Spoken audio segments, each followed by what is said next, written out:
So when you meditate, just meditate means relax, aware. Then let the stillness arise, let the silent mind arise, let the true nature arise. That one is the one that will understand. Then when you come out of it, only you reflect and contemplate what actually happened. When you meditate, just meditate. Because to meditate is to realize your true mind. That's it. Then that true mind will understand. It doesn't have to go through the knowledge, the thought process, all those things. It's in the midst of silence, aware, tranquil, still. That nature can understand. That nature will understand, not the thought. That after the meditation, you can reflect and contemplate what happened. Then you can use words to develop the clear understanding so that you can stabilize the understanding. Because human mind, you are so used to words, concepts, and thoughts. So the mundane mind's purpose is for you to use, to live life, to develop understanding of life. You only use it when you need it. But when you meditate, don't use it. You have to meditate, you use it, you are not meditating. You are creating sankhara activity, mind states. That's why that seeking. If you seek from the thought, you cannot realize the state that is beyond thought. That's why you don't seek from memory, from the known, from the thought process. That type of seeking will cause you to get lost. You will become more and more deluded and deceived. So the real seeking is when you understand that the thing you are going to seek is the enlightened state of mind, the state that is beyond thought, beyond mind. So you cannot use thought, you cannot use mind, you cannot use memory or knowledge within the field of thought. Whatever that is already known, that's why knowledge binds. You remember the previous Thursday, I think a few Thursdays back, the Mandarin word just now I didn't rub off, it's on the other side. 所知障. Whatever you come to know is knowledge, and that one binds, because knowledge cannot free you. Only wisdom free you. Understanding liberates the mind. So the understanding part is very important. So when you understand, during meditation, you just meditate. Then after the meditation, you will start to understand many things. That's why you don't reflect or contemplate unless you have developed the skill, the understanding. After some period of cultivation, when you have developed the understanding, then it's different. Then in the midst of that, what we call formal meditation, when you are in that state, then certain things can happen. But within that moment when it happens, the awareness that is aware will develop the understanding. Then straight away, that nature inside there, because of the understanding, then you can reflect and contemplate, and you will know what it is. But when you are meditating, try not to initially, unless you're already very skillful. So most of the time, people who don't understand, they thought they had to use the mind, which is the thought process. They look for Dhamma, they look for the characteristics of nature, they look for Dhamma knowledge that they have acquired. So when you do that, you are not meditating anymore. You are using the mundane mind through knowledge to look for things. Then when you look for things, you become distracted by the thought process. Then the thought process will try to link the experience that you have gone through to the Dhamma knowledge. That's why people are caught in the concept, the words. They say, is this anicca? Is this craving? Is this attachment? So while you develop all this, is knowledge is from the thought. When you come out of it, you reflect and contemplate, then it's different. When you are meditating, just silent, aware. No need to do anything. Relax is very important. Then after that, let things be. Let the mind settle down. You have to realize that tranquility, that stillness of mind, that silent mind. While that process happened just now, I gave the description. You will have to go through it because everybody is different. Then also depend on your past, depend on your religious routine, then also depend on your skill that you have developed. The 5 spiritual faculties are very important. Then the daily mindfulness is also very important.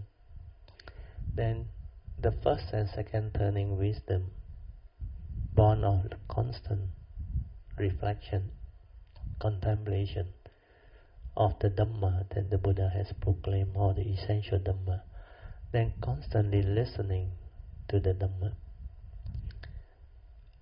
This is a step within Avijja Sutta. Step 2. When you develop that, it can give rise to step 3 and step 4. Step 3 is faith in the Buddha and his teaching. Because when you investigate, reflect, contemplate, and investigate into Dhamma, inquire into Dhamma, then when you stand up to investigation, your faith becomes very strong, very stable. Then because of that, you straighten your view. You no longer like before. As you straighten your view, your initial wisdom will arise. Yoniso manasikara. That one you contemplate out of the form of meditation. You do all those things. That one is daily mindfulness, awareness, the art of listening, and all the training, including Noble Eightfold Path, the 4 right effort, everything. Then you reflect and contemplate what constitutes right thought, what constitutes evil, the essential Dhamma. You go through them. Then the 3 turning of the 4 Noble Truths, all you have to go through it. That one is an entire field of daily mindfulness, contemplation, and reflection. But when it comes to the meditation, the form of meditation, you don't do that anymore. You just relax, aware. You're supposed to realize the true mind. And only the true mind can meditate and understand all this. The thought cannot. So, separate these two. Then you will understand. Then when you separate these two, you will progress in accordance with Avijja Sutta. So Avijja Sutta, after you have step 4, Yoniso Manasikara, your daily mindfulness will come to be, which is step 5, Sati. Then you have clear comprehension, the 4 type of clear comprehension, then you won't debate, you won't go wrong. So Sati Sampajana will come about, where when you straighten your view, your daily mindfulness will become very stable, very different. Where at the moment of sense experience, you're no longer heedless like before. Your mind no longer react and stir with like and dislike, pleasant, unpleasant sense experience. It has more understanding because it has straightened its view. It can let things be, it can accept the reality of the moment. People are just the way they are. The world is the world. Then like the Buddha say, whatever that arises, there are causes and conditions behind. You can accept them. Then your mind becomes more and more quiet, more and more peaceful, more and more equanimous, because it has less problem. Means it can accept the reality of the moment It can accept what is. So this type of mind that has transformed after the initial wisdom and training will bring forth the condition for your daily mindfulness to be very stable. You will have more moments of peace, more moments of quietness, stillness, tranquility, space between thought extended. Then throughout the day, you are like in the meditative state, fully aware. But to speed up this process, you need to go into the formal meditation. The formal meditation got two stages. The first stage is just to develop the ability to realize that true mind, that silent mind. When you can do that, that is just the beginning. Then you have to stabilize it until the mind enters deep. So this one can also be done in two ways. One way is people who don't have the understanding, they don't have the ability to become peaceful and quiet because their mental hindrances are there. Their spiritual faculties are not developed. So for this type of people, they need to use method, technique or skillful means to anchor the mind, like anapanasati or rising, falling or whatever, or even chanting. But these people, if they do that, they must understand what they are doing in the name of meditation. Because this is just training the mind to be aware and stabilize it. Then, like anapanasati, you have to develop the stability until the mind enters deep, which means that mind finally also realizes passaddhi, the tranquility of mind or the stillness of mind. So if that is the case, then why waste time? Do you understand? Why go for all the method and technique and all that? Why not you just relax, silent and aware and let it go to that state? So those who have the daily mindfulness develop, the five spiritual faculty develop, you realize the moment you sit, the stillness comes, the awareness comes. Because in the midst of life, you can already be mindful and aware. So when you sit, it's like very easy. No need to do anything. Just relax, aware, pop, you are in already. But initially, maybe some of you may take about a few minutes to settle down. That's why I say whatever sankhara that still arise, let it be, then you will settle down. Especially later on when you want to test yourself. When you want to really test your mind. Especially those who are working for the private sector or whatever. We are in the work environment. It's not easy to maintain daily mindfulness. You have to do a lot of things. So you can find out, you can try it out. Like what I did in the year 1989. After I came out to the private sector, I was with a consultant. There were so many things that I need to do. Last time as a client, I don't need to do anything. I just appoint consultant, coordinate, then arrange for the meetings and all those things. But when I came out to the private sector as a consultant, I need to learn how to do design again. I need to do many things. Then I need to read through the contract, conditions of contract and all those things, because it involves supervision and all those things. Then client consultant meeting, project meeting. Then sometimes you have those board meeting where you have to go and do presentation and all those things. During this time, if you don't have the stability of mindfulness and the wisdom, it's not easy to handle. But I went through it. I tested it. Then what happened was very strange. Initially, after about 8 hours, 9 to 5, for the first time, you go back into active calculation, design, and all those things. Then I realized this brain cannot work that way anymore, but it's so sensitive. The stress, I saw them. Then it's like telling you, you want to suffer? You go and do. You go and remember, you go and think, you go and do all this. Yeah. At the end of the day, I still remember, because I have a routine, I will meditate on. So every time lunch break or office, 5 o'clock finish, then I will relax, silent, then I will sit. Then I realize, because of that routine, the different type of routine, the new one, the routine of the consultant, I realized this Sankara activity was still there, the one that I was involved, those things that I want to do and remember. That's why I saw, why this thought, not other thought. Then what I did was, because I completely understood what meditation is, for me it's so easy, I just relax, silent, I didn't do anything. Within less than 1 minute, all the Sankara slow down, still.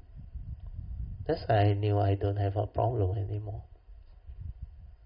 Even if the form of mind want to, you call die, separate, no problem. Because the awareness is always there, that nature. I can return to that nature anytime, very fast. Then when I'm not working, my daily mindfulness is there, my awareness is there. But later on, 9 months later, when my mundane mind collapsed, all this problem no more. Everything become very different, where that nature shine from. So these are the process that cultivator will have to go through. So I repeat, first, form of meditation, your aim is to realize the silent mind, then stabilize it until mind enters sati. Whether you do it with method, technique, mind sweeping method or whatever, those are just skillful means to anchor the mind, to develop mindfulness, then stabilize it. After you stabilize it, if you develop through anapanasati, you will experience piti, sukhang, and finally tranquility, stillness of mind, the silent mind. Stabilize that until that mind enters sati. When the mind enters sati, you will know. Because everything that happens within your form and mind, even while you are sitting or lying down, is like magnified. The slightest movement is like magnified. Then after that, when you come out of the meditation, it's like you realize everything you do is in sati. The bodily activity, physical activity, is one with your awareness. Then at the moment of seeing also, the awareness and the phenomena move as one, specific phenomenal awareness. Then hearing also same, because the mind is in sati. It is the awareness and the vibration as one. So everything is synchronized. The six senses operate differently already. Because when the mind has entered sati, every moment of seeing, hearing, smell, taste, tactile and thought process is all in sati. That's why during that moment you can be at the moment of consciousness, at the moment of contact, at the moment of feeling, at the moment of arising of sankhara activity and movement. It can just stay there. No movement at all. Then the mind is very different. So this is the stage where you will go through. So after you have developed the ability to be aware in the midst of life, because your mind has entered sati, that time your daily mindfulness is very stable. Then you become heedful. Heedful is ever mindful, constantly meditative. Then during that time, I remember the Dhamma keep on arising, the understanding keep on arising. That's why life itself is the greatest teacher. Every moment of life, there is Dhamma. Every moment, every instant, Dhamma is everywhere. So this is how you have to develop it. Then, before the mind enters sati, you can do the normal one. First and second turning wisdom. Follow Avijja Sutta. Constantly listening to the Dhamma. Attend Dhamma activity. Then develop first turning wisdom through hearing. Then reflect, contemplate, inquire to stabilize it. You can do that while you are in a quiet environment, alone. The mind must be in the state of quietness. They call creative state. Creative state means it must be in a setting where it's very conducive, because it is something that your mind like to be in that place. So it can be when you are at home alone, quiet moment, just reflect, just contemplate, or while you're traveling, sitting on a bus, sitting in the car, or in the plane, in the flight. While in the plane is a form of meditation, where most of the time you are sitting, but at the same time you can reflect and contemplate, where you don't have to be in the form of meditation. When you have enough rest, when your nature already stabilized, you can reflect, you can contemplate, even while sitting in the plane. Then all the Avijja Sutta, the 10 steps, you will understand very fast. Especially the second step. Do that until it's stabilized, until the faith becomes very stable. The step 3 and the step 4, the initial wisdom. Once that one comes, your mind enters the daily mindfulness is there. So step 5 require both. The stability of daily mindfulness, sati, sampajana, depend on your initial wisdom, first and second turning wisdom, yoniso manasikara, and also the mind must enter sati, so that it has the ability to have that sensitivity to see the very subtle defilement that normal mind cannot see, and you become very sensitive. The slightest movement from your nature, you will know. Means that mundane mind, it wants to come out already, it wants to stir already, it wants to do things already. That's why the 4 right effort, the second right effort, prevent the unwholesome thought from arising. This one you can never do unless your initial wisdom is there. You cannot do it. But the first one is easier. The first one is abandon the wrong thought that has a reason. Means after it has a reason, then only you develop the awareness of it. Then you can use the 5 ways that the Buddha taught you, especially the 3rd and the 4th way, to develop the wisdom. That's why stay with it away. So when you are in a formal meditation, you can also do that, the 3rd way. The 3rd way is when there is pain, stay with it. When there is awareness of certain sensation, stay with it. It can be itchiness, like that day, Adam, or it can be anything, like just now, Chin Hao was sneezing, because it's the tactile thing inside there causing him. But if you relax, relax, it's different, because you couldn't do anything. That's why it keep on coming. So if you just relax into it, silent, and let it be, then you find out what happened. That thing can cease. Even the itchiness can cease. The pain also can cease. Then in the midst of life, daily mindfulness, when you have a situation where something really disturb you and make you like unhappy, or stir your emotion, or sometimes there is fear, that is the best time to cultivate. Then straight away silent. Stay with that emotion. Because the anger take a while to settle down. So stay with it. Stay with it means don't go and note it all. Silence everything, and the awareness go to that emotion, the anger or that fear. The two are one. And then you find out what happened. When the awareness is there, there is no more wrong view, wrong thought. That's why it cannot stir. It got no more energy. Then it will dissipate. You must see the anger dissipate. You must see the fear dissipate. Then you will come to a profound understanding that these are not intrinsic to your true mind. These are dependent originating mind state, condition arising, causal phenomena. They are not real. They don't belong to you. Anger was never you. Fear was never you.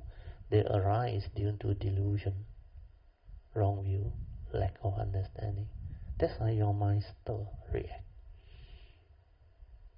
Then when it ceases, you realize whatever that is of the nature to arise is of the nature to cease, exactly like what the Buddha said. Causal phenomena are like that. Dependent on cause it arises. If you silence your mind and don't do anything, there is no more sustaining condition, then it will cease. So when you are in the meditative state, it's also the same. When you are in the daily mindfulness, it's also the same. Especially your daily mindfulness. You have to see the phenomena there and then. It's moment of arising, sustenance, and passing away without words. You can see them. Later on you realize everything is like that. So at the moment of its arising, because your awareness is with it, so it will arise. Then the sustenance, you will come to know, depend on the supporting condition. If the supporting condition ceases to be, it ceases to be. Like my voice. If I continue to speak, you continue to hear vibration. Yeah. You continue to perceive what I speak. Then you can learn. First turning, second turning. But the moment I stop, what happened? That so-called vibration ceases to be. So sound is the best training, I realized. And that one gave me a lot of wisdom. Because during the early years when I meditate, I realized this sound and this vibration, when it is nearby, when the supporting condition is there, it will continue to arise.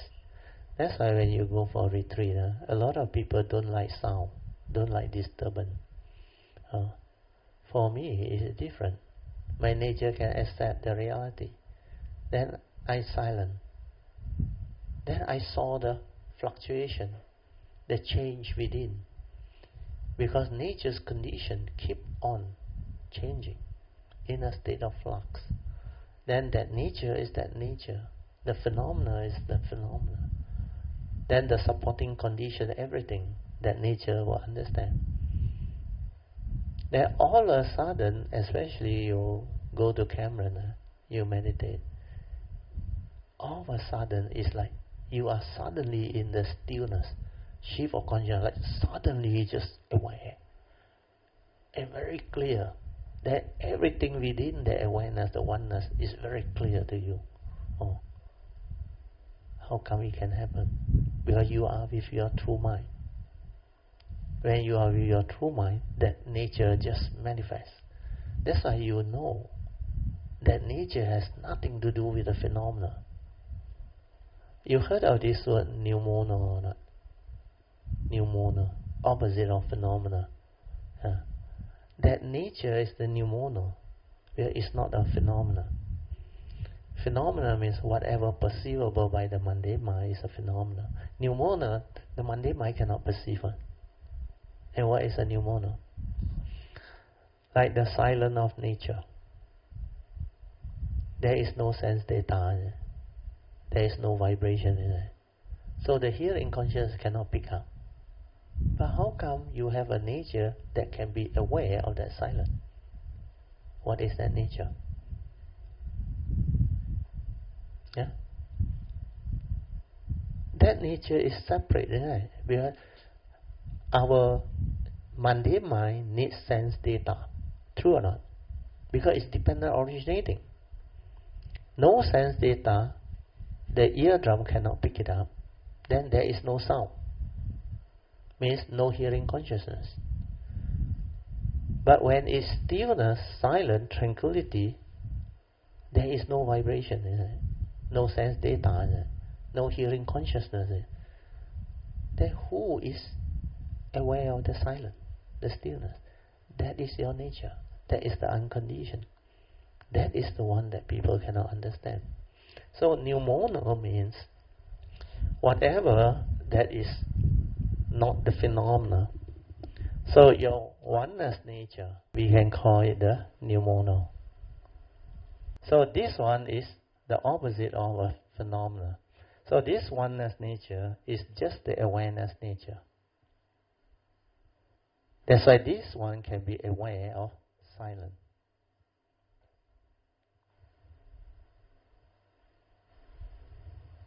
This is a true mind.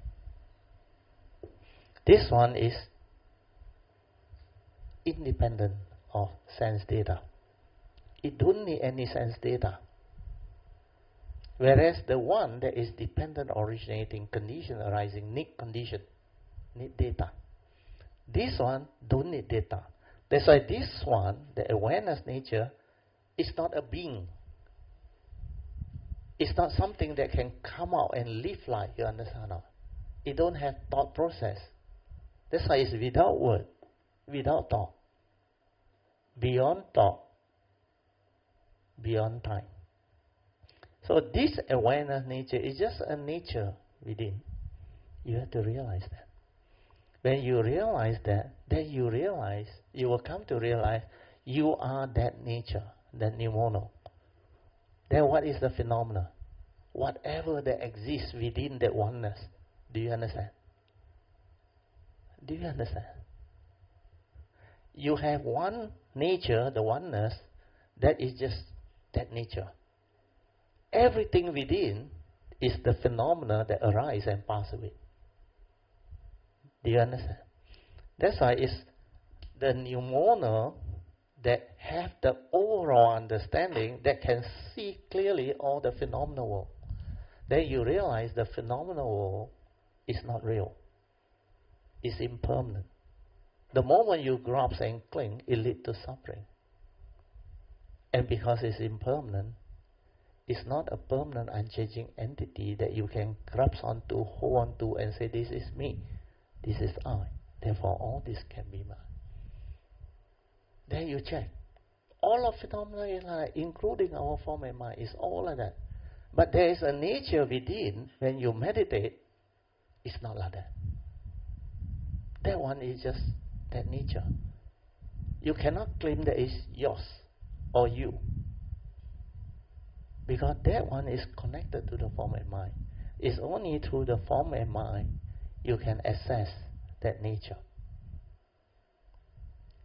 That's why meditation is about, if ever you want to seek, is to seek that nature. Because that is the unconditioned. That is the nature that is already awakened. Because that one can understand. Because that one is independent of cause. No need sense data.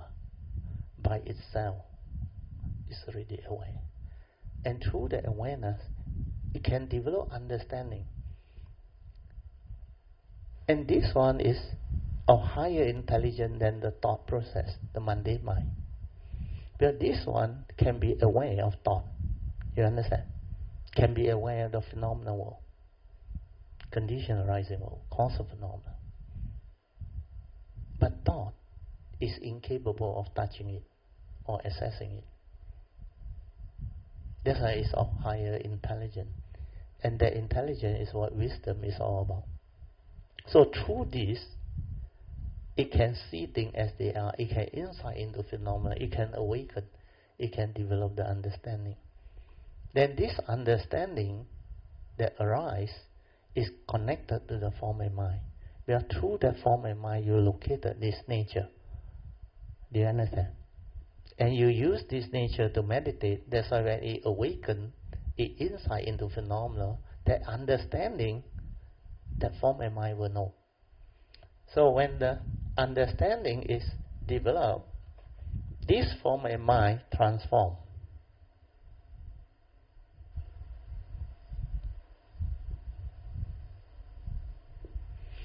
This one, you will have the wisdom connected.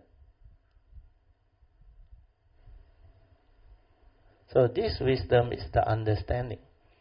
This understanding came from the awakening, from the self-nature or the true nature. When this one awakens, this wisdom is connected to the form and mind.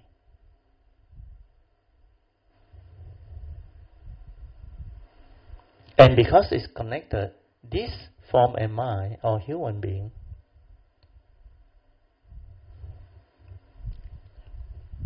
is no longer deluded.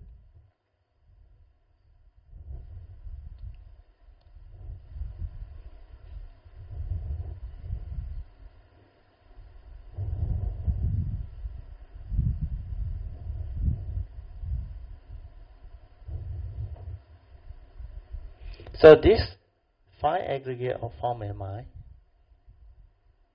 is no longer deluded.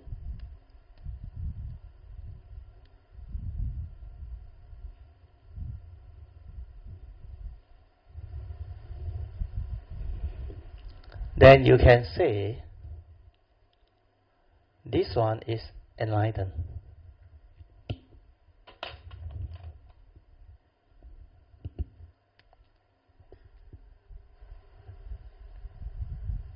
Imply this one is enlightened.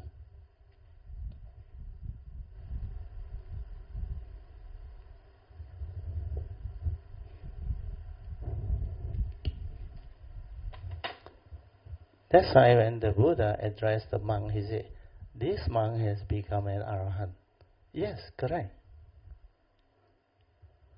This one has become enlightened. Okay? So this five aggregate of form and mind has become enlightened.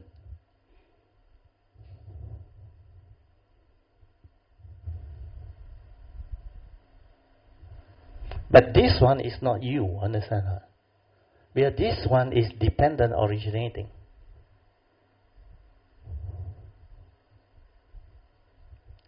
Dependent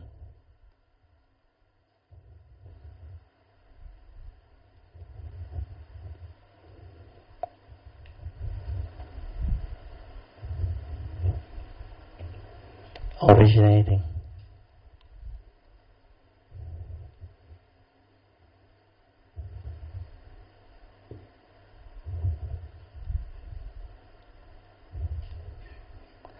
Not a permanent unchanging entity. That's why it's not you.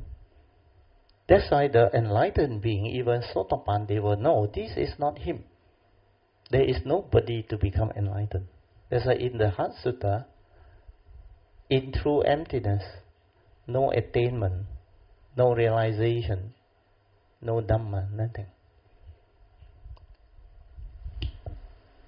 The difficulty about the teaching is this, we every time develop the atta to describe it. That's why the Buddha also under the fifth contemplation, you remember? He used the word we are all born of our karma, heir to our karma, conditioned and supported by our karma. We are what we are because of karma. So it seems there is a personality, understand? There is a being. That's why the Buddha said the human being exists. And when he talked about the fifth contemplation, he is referring to the form and mind. Do you understand? This one exists, but this one is impermanent because it's dependent originating. So I better write the word impermanent, otherwise you all may not understand. So because it's dependent originating, it is impermanent.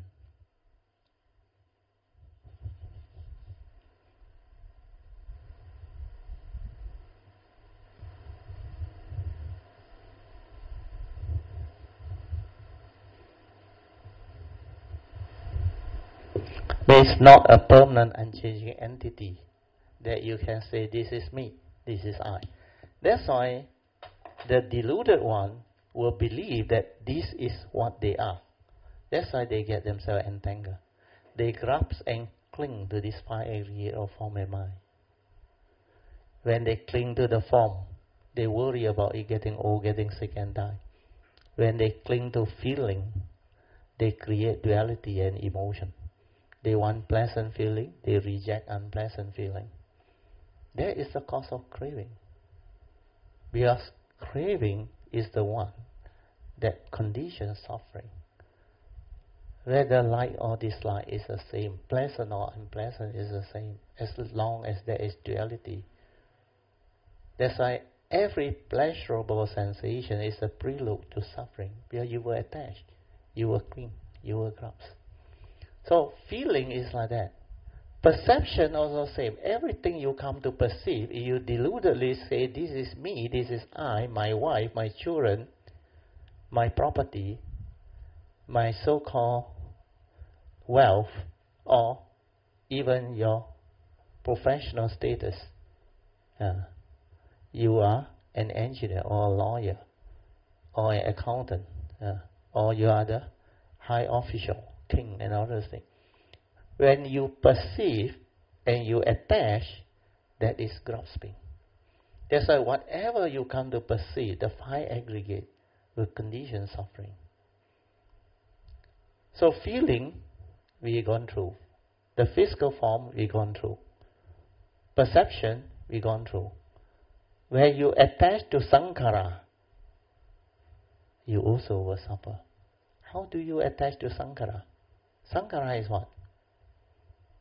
Mental activity, which is your views, your opinion, your conditioning, your belief system, your fear, your insecurity. All these emotions are your sankhara. Everything that your mind can do.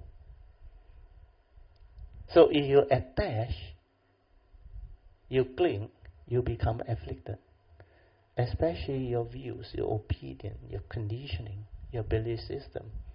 That's why through words, it divides humanity. One word, race, divide into so many. Religion, again divide. Nationality, again divide. Then even within the same race, Chinese, they got all the dialect to divide. When you are among your own race, you will separate again. You got Hakka, Hokkien, Cantonese, Teochew, then got a lot of other dialects. That's why you can recall through some of this, what they call cinema show, especially from Hong Kong, the Hong Kong series. They fight over what? Over dialect, race, and all those things. Then sometimes they subdivide into like groups. They label them as what type of gangster. Gangster also got so many types. Also they fight. Then they label them as government, non-government, politician, non-politician. So a lot of duality arises through lack of understanding. And the worst one is the last one, consciousness. The Buddha said that one, the analogy is like a magician. It's really like a magician. Where everything you become conscious of, if you attach, you will suffer. What are the consciousness that you can arise? Seeing consciousness. When you attach to what you see, do you suffer? You always want all the beautiful and all those things. Then when war comes, tsunami comes, destruction, then you become miserable. Then you grasp to your own physical appearance. As you age, you suffer. As you become sick,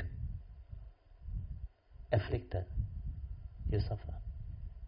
That's why always sickness and pending death is suffering. Birth itself will lead to suffering. So all this reality the Buddha has gone through.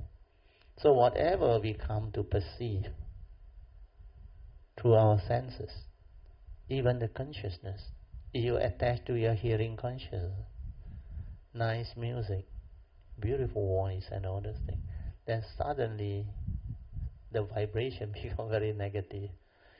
You become very unhappy. And sometimes people get angry because of that. I remember in the retreat, they can't even tolerate somebody sneezing. They ask you to get out of the meditation hall. You experience it or not? You haven't experienced it? Especially those who talk and make a lot of noise. Because they say they are doing vipassana. You're not supposed to make noise. Noise can actually disturb them. Because they cannot meditate. If that type of meditation you want to learn, you learn meditation to have the wisdom to accept this reality. But instead you become so sensitive. Somebody make noise or talk a little bit, you cannot take it already. You go and complain already. There was an incident. I was there during the early days. And that person was asked to move out of the meditation hall. They banned him from going in because he made too much noise. Then, especially when you don't have the understanding, because you can be so easily agitated or become so sensitive until in the negative connotation, until the slightest disturbance also you cannot meditate. Then what are you learning? You're not learning meditation. The real meditation is to develop the wisdom to be at peace. But you become more sensitive, you become more intolerant.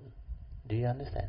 They become so sensitive to this type of disturbance until they cannot accept it. Then they realize every time they go back to society, they say this is a madhouse, crazy. They have to go back to the retreat center, or they have to go somewhere quiet.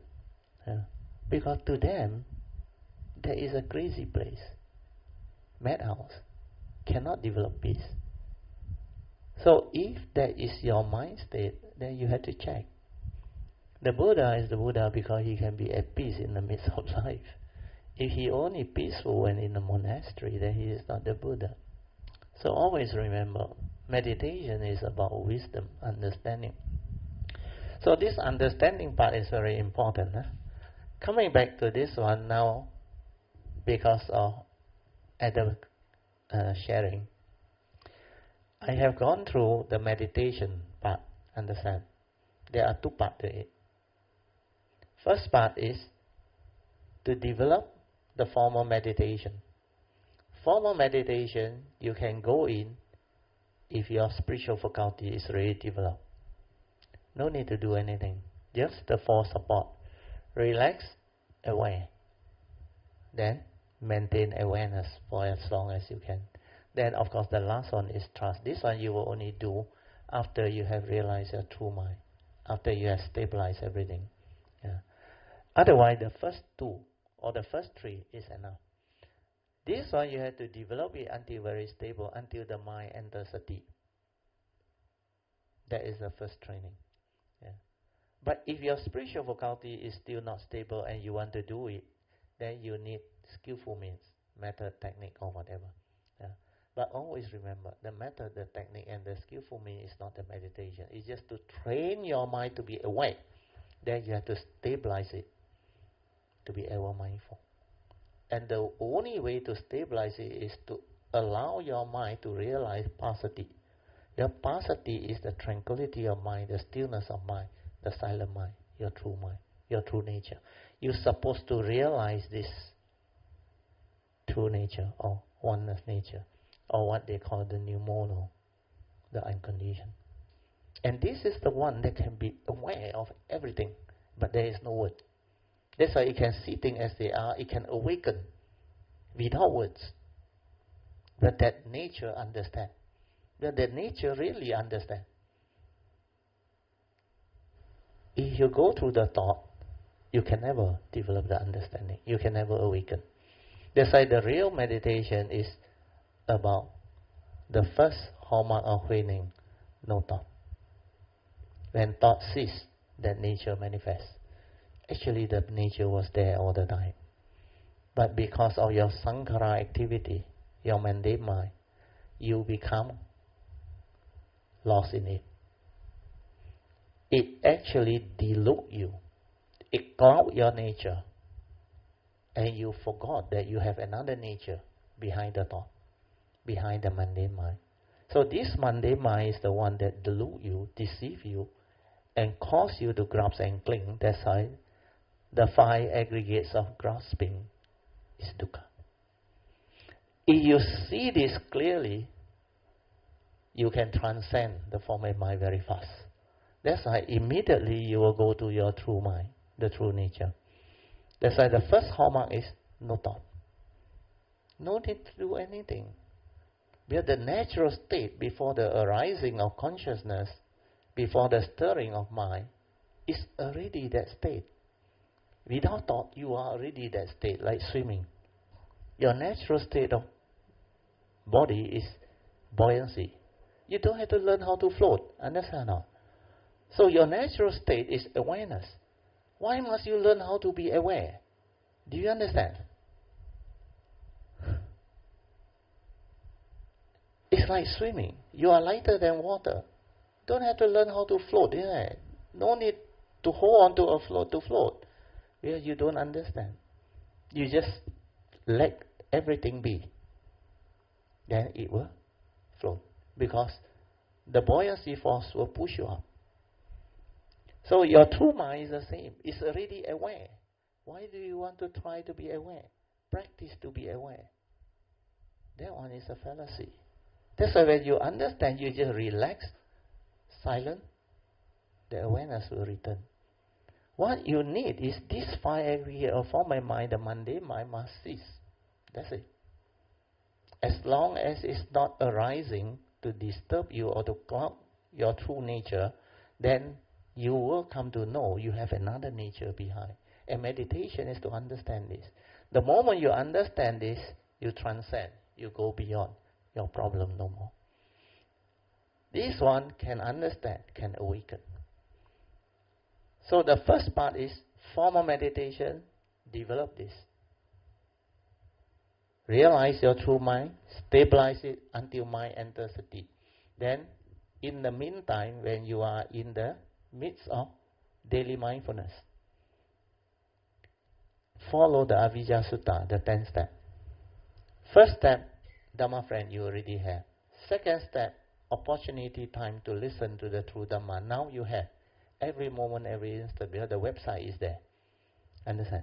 At any one time. Then every week we got many classes. The video is there, the audio file is there, and even the transcript notes are there. Then later on, the transcript book also will be there.